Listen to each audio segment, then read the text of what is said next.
PDIP secara biologis kesannya pro-Cina dan anti-Amerika karena ada sejarah yang mengatakan Pak Karno dieksekusi dalam tanda petik oleh CIA. Kesannya miring ke Cina lebih karena tidak suka Amerika karena dendam sejarah. Apakah begitu aslinya? Ya tidak juga. Ini layak untuk dipelajari lebih jauh. Karena itu saya menyempatkan mempelajarinya dengan beberapa buku yang saya baca. Setelah saya perdalam akar masalahnya, saya bermaksud memberikan pandangan lain, sesuatu sudut pandang yang baru. Setelah membaca beberapa buku sejarah berbasis studi lapangan beberapa bulan terakhir ini, saya mencari fakta untuk memahami apa yang terjadi di Indonesia sejak tahun 1960 hingga akhir tahun 1969. Sepanjang tahun 60-an tersebut, sejarah Indonesia itu benar-benar pelajaran kelas dunia.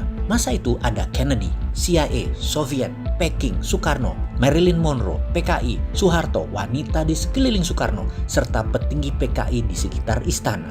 Serta banyak lagi drama di tahun 60-an tersebut menarik sekali. 3 buku saya habiskan dalam waktu 2 bulan kemarin. Setelah membaca, saya pun menganalisa, sehingga saya rasanya punya pendapat lain melihat sejarah dan realita terhadap apa yang terjadi terhadap Presiden Soekarno. Kita semua tahu bahwa globalis mulai menunjukkan taringnya di dunia di sekitar tahun 60-an tersebut, yaitu ketika mereka diusik kenyamanannya dalam hal kendali transaksi terhadap dolar, di mana mereka yang memegang dunia perbankan dan cara pembayaran menguasai Federal Reserve Amerika. Mereka memiliki kemampuan dan akses untuk mencetak uang sekalipun, dan mereka bisa. Mereka swasta loh ini. Berkali-kali saya mengatakan Amerika itu negara swasta karena memang kuat sekali swastanya, dan mereka itulah para globalis cabal. Ketika Kennedy memiliki platform baru, yaitu akan mencetak greenback by gold atau dolar negara Amerika yang dicetak berdasarkan jaminan underlying emas, maka ini ancaman bagi globalis cabal. Untuk itu, Kennedy memerlukan Indonesia. Ada perjanjian yang menguatkan rencana besar itu. Perjanjian tersebut membawa Indonesia ke kancah internasional, di mana Indonesia di tahun 60-an adalah memiliki kekuatan militer terkuat di selatan Khatulistiwa. Benar, Indonesia adalah kekuatan terkuat di bumi bagian selatan waktu itu dan atas banyak bidang termasuk ekonomi, yaitu rupiah. Pak Karno ada di tengah rencana besar dunia akan menerbitkan dolar versi negara dalam tanda petik Amerika, di mana ketika Amerika akan mencetak uang, mereka memerlukan jaminan underlying emas. Untuk itu Kennedy meminta jaminan emas Indonesia sebagai salah satu bagian dari underlying dolar terbit, yaitu dolar baru versi Kennedy. Perjanjian di Jenewa yang bernama Grand Hilton Memorial Agreement yang ditandatangani oleh Presiden Kennedy dan Presiden Soekarno menjadi salah satu tonggak besar sejarah dunia. Tetapi globalis cabal yang terancam kendalinya punya skenario lain.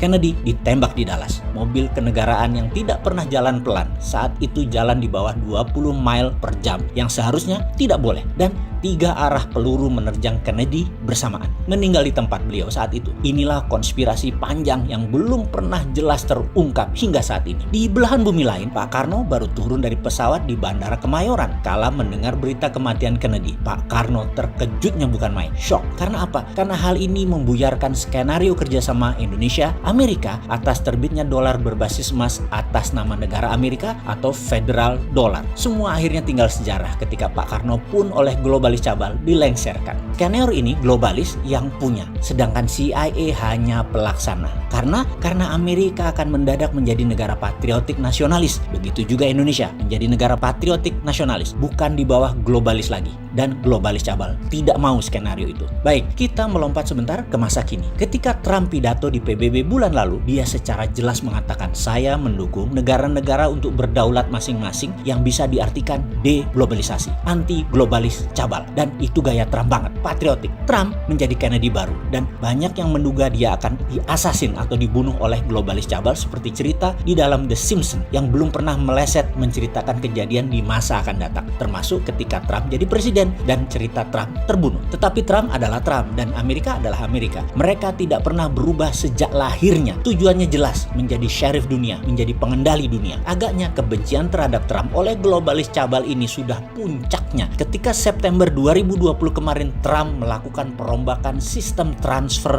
dolar. Kita beri catatan sebentar ya terhadap Trump sebagai pengingat, dan ada strategi yang layak ditiru untuk membuat Amerika negara berdaulat dan superpower. Juga kalau kita berani tiru, bisa membuat Indonesia berdaulat. Pertama, kalau Trump jadi presiden Amerika, jabatan keduanya dia akan menggunakan emas sebagai underlying dolar. Kemudian Federal Reserve Amerika sudah berada di bawah Kementerian Keuangan, tinggal dikuatkan lagi di masa jabatan kedua. Ingat ya, kita juga berkali-kali sejak beberapa tahun yang lalu kalau kita dapat mandat, BI kita bubarkan, jadikan Dirjen Moneter di bawah Kementerian Keuangan. Agaknya ditiru Amerika terlebih dahulu ya. Oke, belagu juga ya si Sontoloyo ini pamer-pamer. Oke, kita lanjut. Lalu, Trump lakukan apa September 2020 kemarin? Swift transfer dolar, perusahaan network transfer money antar negara yang berpusat di Basel, Switzerland, tidak dipakai lagi. Penguasa keuangan dunia globalis cabal Rothschild mulai meredup sejak 2500 tahun yang lalu berkuasa, dan mereka termasuk yang sangat marah terhadap Trump. Oleh Trump diganti dengan kuantum komputer yang dikembangkan oleh pemerintah Amerika yang telah digunakan oleh banyak bank sentral dan Fed sebagai lending konsorsianya. Inilah perang sesungguhnya saat ini. Globalis cabal di belakang Demokrat dan Tiongkok melawan Amerika patriotis nasionalis di bawah Trump. Ada yang menarik, kesadaran bernegara Amerika lagi tinggi-tingginya sehingga beberapa pendekatan pidato Biden-Kamala terpaksa harus menirunya, yaitu agar tidak ketinggalan zaman. Biden-Kamala juga ke arah patriotisme jualan